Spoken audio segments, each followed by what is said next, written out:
Good morning, everyone.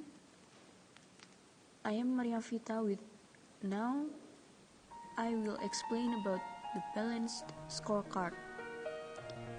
It is from Robert Simons, Building a Balanced Scorecard. So I will explain about balanced scorecard. What is the balanced scorecard? The balanced scorecard communicates the multiple linked objectives that companies must achieve to compete based on their intangible capabilities and innovation. The scorecard translates mission and strategy into goals and measures organized into 4 different perspectives, such as financial, customer, internal business process, and learning and growth. Managers can build a balanced scorecard by following a logical 4-step sequences. Step 1. Develop goals and measures for critical financial performance variables. Step 1. Develop goals and measures for critical financial performance variables. The balanced scorecard retains the financial performance perspective because financial measures are essential in summarizing the economic consequences of strategy implementation. Financial performance measures indicate whether the implementation of plans and initiatives is contributing to profit improvement. Financial objectives can be measured by operating profit, ROCE, and EVA. Additional financial objectives can relate to any variable on the profit wheel, the cash wheel, or the ROA wheel. Step 2. Develop goals and measures for critical customer performance variables. In the customer perspectives of the balanced scorecard, managers identify the customer and market segments in which the business desires to compete. Targeted segments could include both existing customers and potential customers. Then, managers develop measures to track the business unit's ability to create satisfied and loyal customers in these targeted segments. Studies have shown that businesses with satisfied local customers become significantly more profitable over time.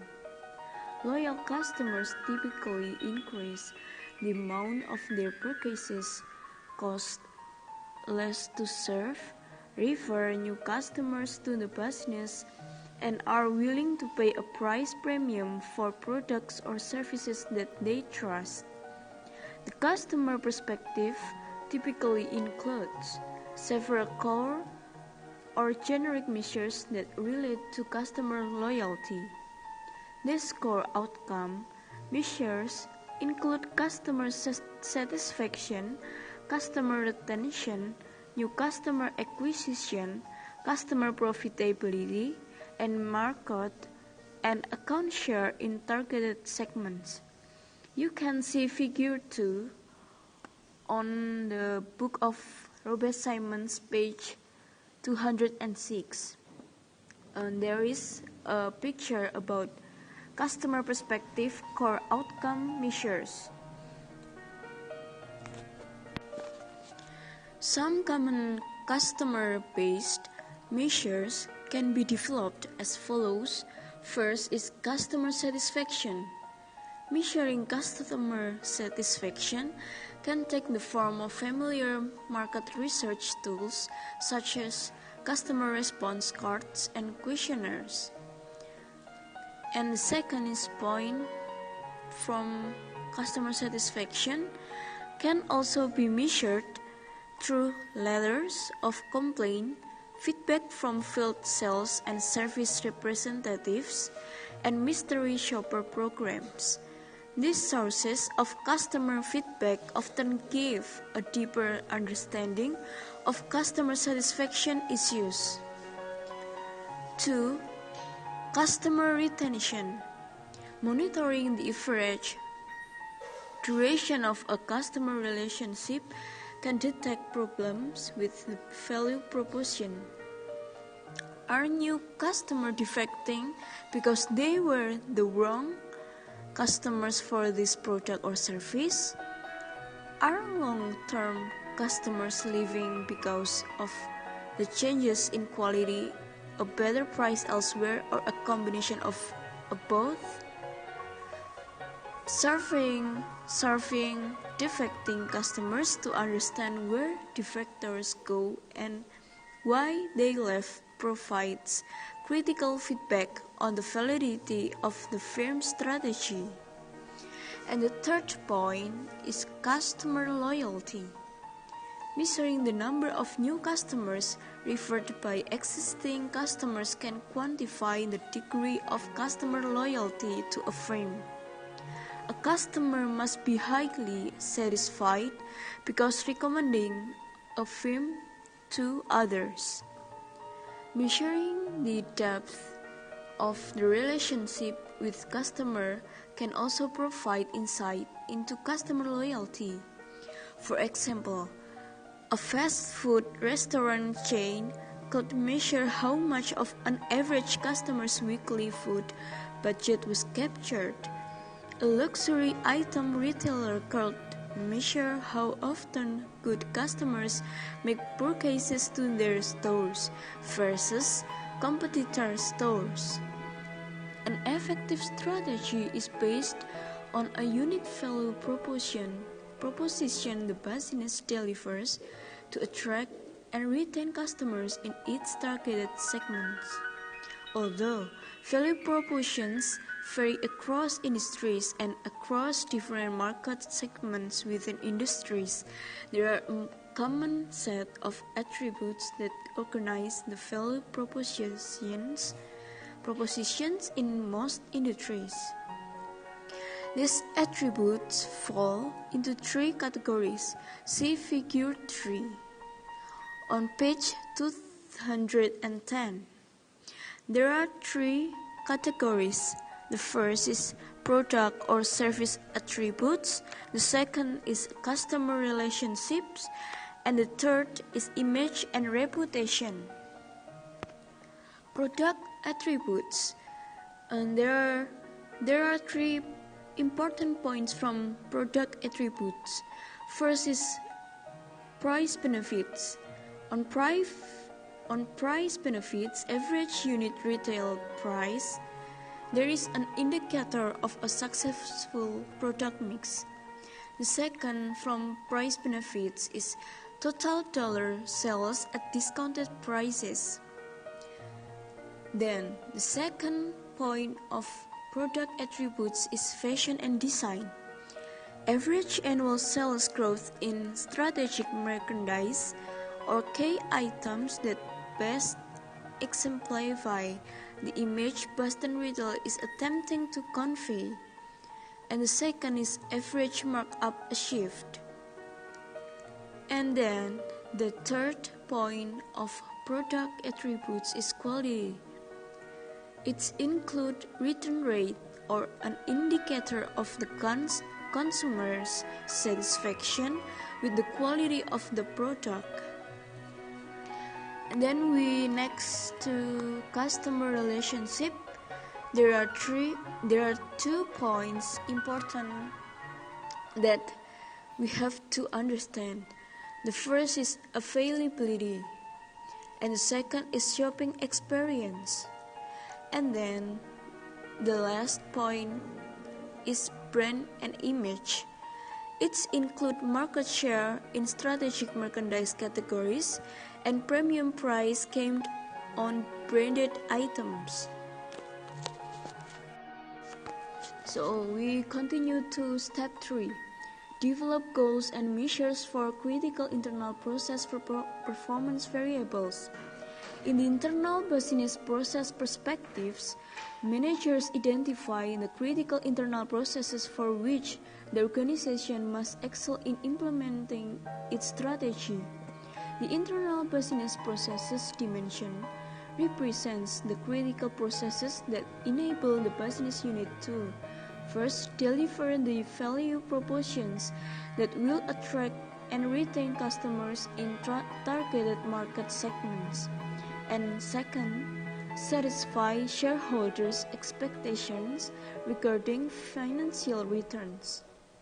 Thus, the internal business process measures shall be focused on the internal processes that will have the greatest impact on customer satisfaction and achieving the organization's financial objectives.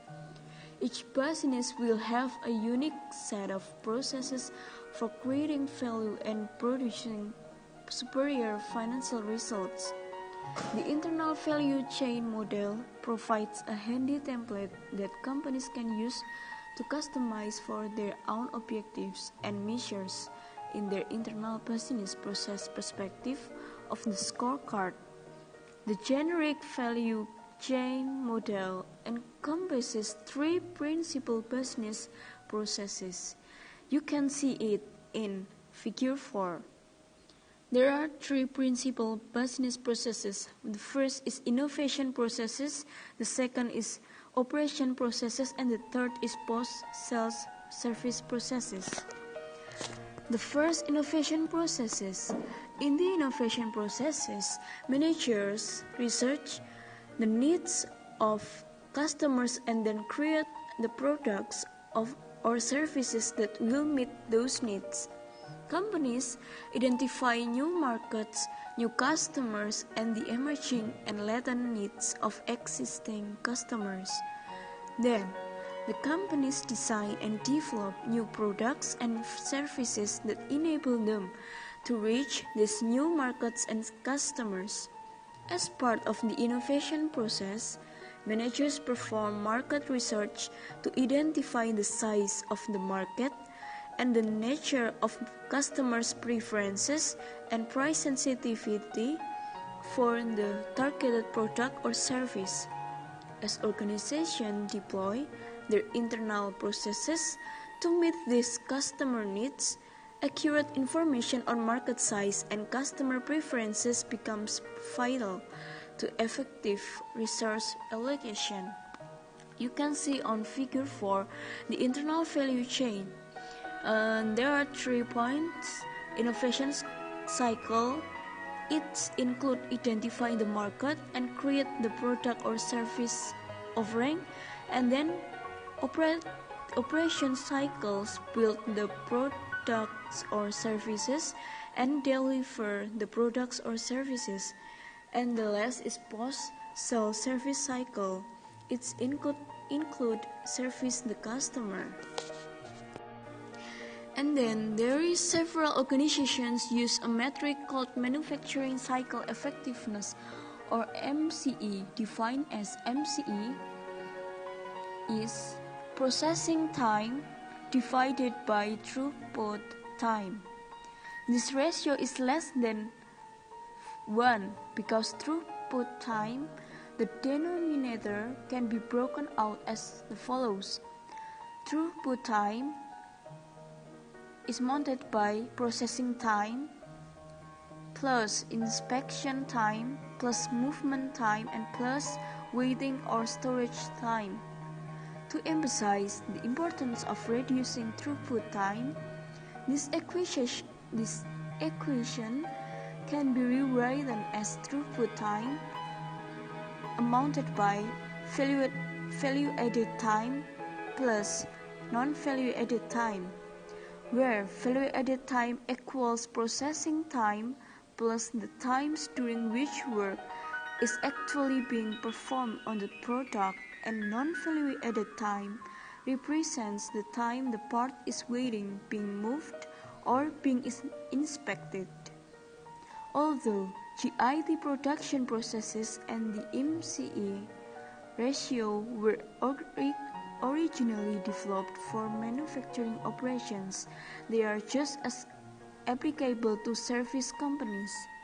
If anything, eliminating wasting time in a service delivery process is even more important than in manufacturing companies.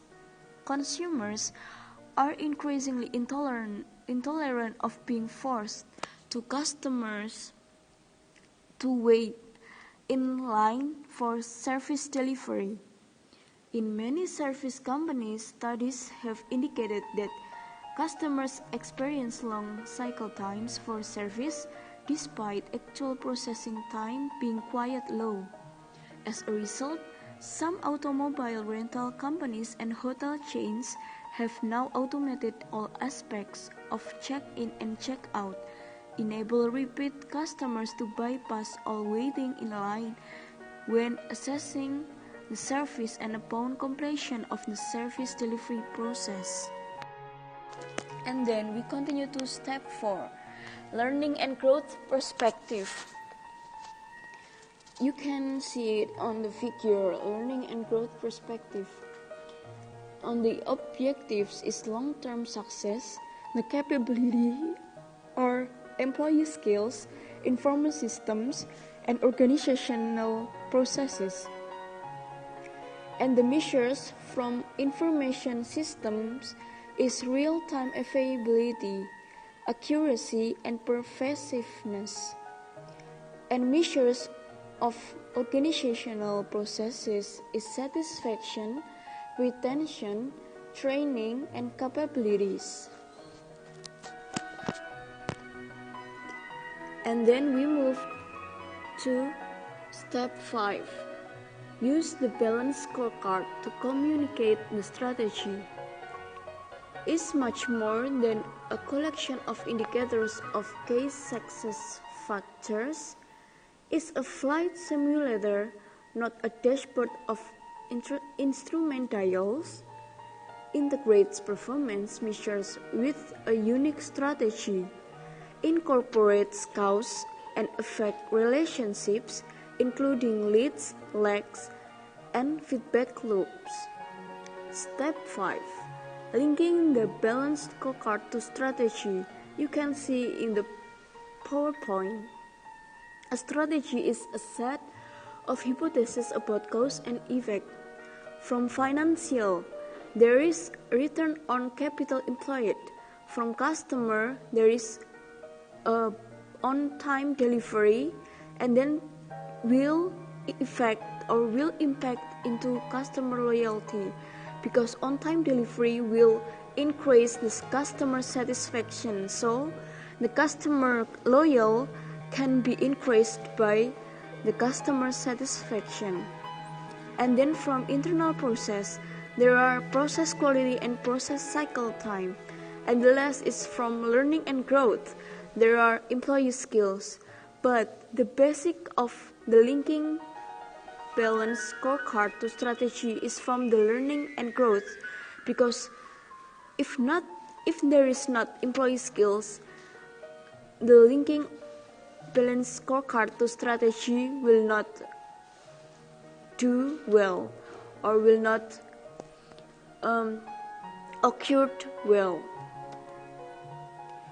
And then we move to link to financial objectives. Link to financial objectives. Balance scorecard retains a strong emphasis on financial outcome measures. Ultimately, causal paths from all performance measures should be linked to financial objectives. Failure to link improvement programs, example TQM, cycle time reduction, re-engineering, and employee empowerment, results inevitably in organizations becoming disillusioned about lack of tangible payoffs. And the next is there is an example of the balanced scorecard for the women's store employed in the experiment. There are 4 columns for this balanced scorecard. The first column is about measure, the second column is about target, the third column is about actual, and the fourth column is about percent better than target. The measure there is divided by 4 categories.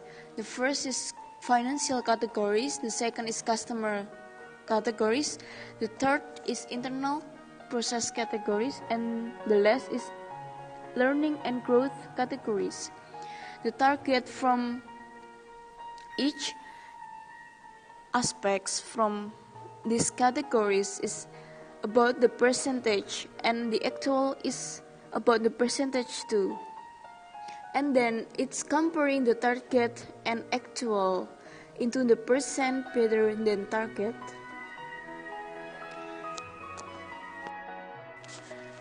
Scorecard structure. Scorecard is very context specific.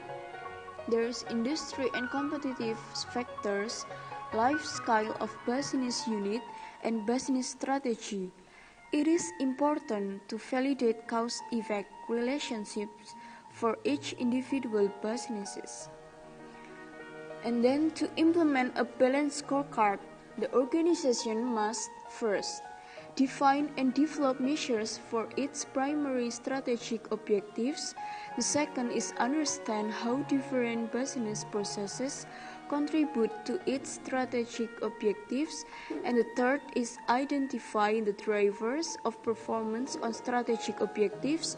The fourth is develop a set of measures to monitor drivers of strategic objectives. And the fifth is communicate its beliefs about how processes create results. Thank you.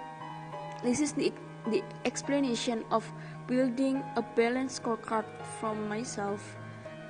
If you will discuss about this, you can email me or contact me via WhatsApp.